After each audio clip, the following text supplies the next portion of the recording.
Del Evangelio según San Juan, capítulo 10, versículos del 31 al 42.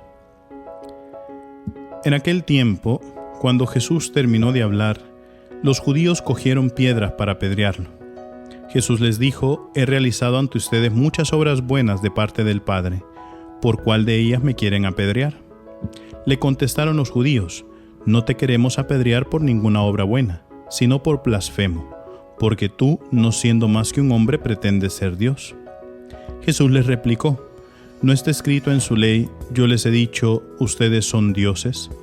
Ahora bien, si ahí se llama dioses a quienes fue dirigida la palabra de Dios, y la Escritura no puede equivocarse, ¿cómo es que a mí, a quien el Padre consagró y envió al mundo, me llaman blasfemo porque he dicho, soy hijo de Dios?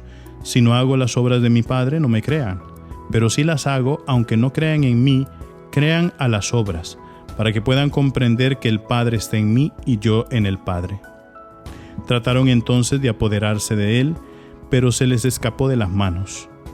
Luego regresó Jesús al otro lado del Jordán, al lugar donde Juan había bautizado en un principio, y se quedó allí.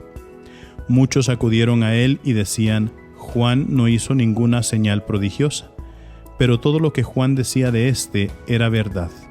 Y muchos ahí creyeron en él. Palabra del Señor.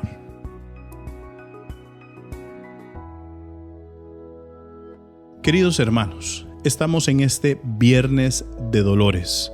Es la quinta semana de Cuaresma, estamos prácticamente a las puertas de comenzar la Semana Santa y acabamos de escuchar este episodio del capítulo 10 del Evangelio de San Juan, donde vemos que los judíos siguen empecinados que Jesucristo no es el Mesías y que lo quieren apresar, lo quieren matar. Muchas veces nosotros vemos que los judíos entienden las cosas de modo literal.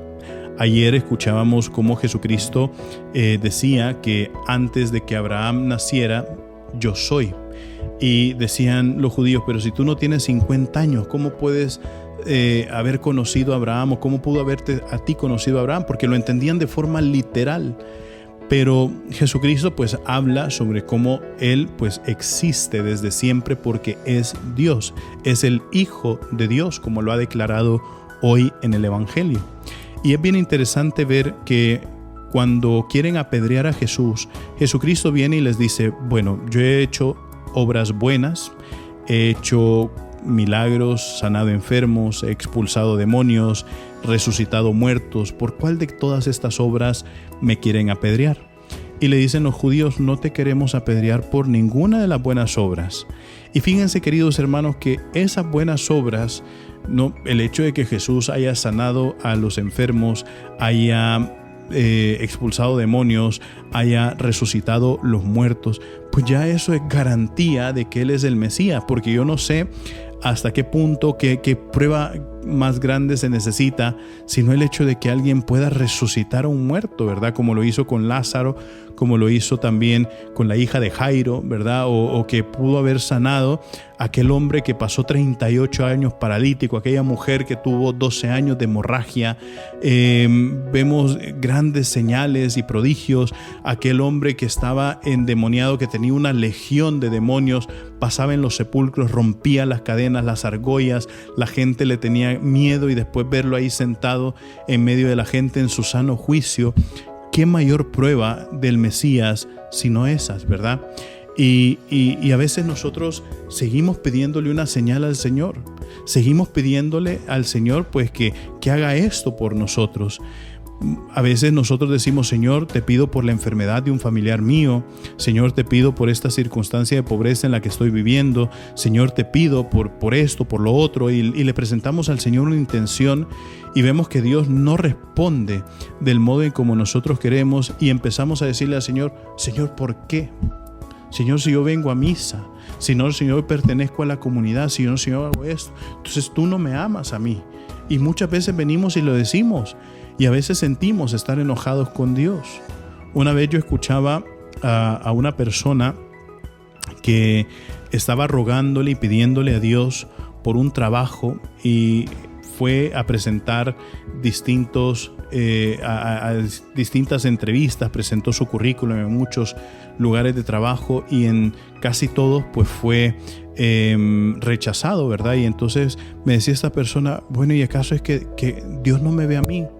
¿Por qué esta persona que no hace esto, o por qué esta persona que es mala recibe bendiciones, tiene trabajo, y yo que he hecho esto sigo sin trabajo? ¿Por qué me rechaza Dios?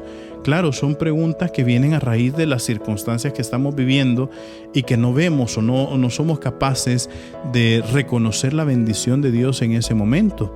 Pero en el fondo seguimos siendo como estos judíos. No nos olvidamos de que Dios viene a buscarnos en la Eucaristía. Nos olvidamos de que Dios nos da misericordia en el perdón de la confesión.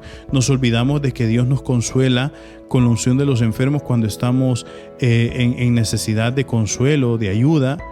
Y entonces se nos olvida de todas aquellas acciones que Dios ha hecho en nuestra vida, porque solo nos interesa esa que estamos viviendo en ese momento. Ya si tuviéramos otra, nos interesa solo esa otra que estuviéramos viviendo en ese momento.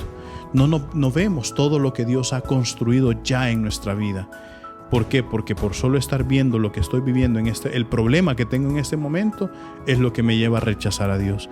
Que no nos pase así, queridos hermanos, que nosotros siempre podamos ver las maravillas que Dios ha hecho a lo largo de toda nuestra vida, a lo largo de toda nuestra historia, y lo que sigue haciendo por nosotros.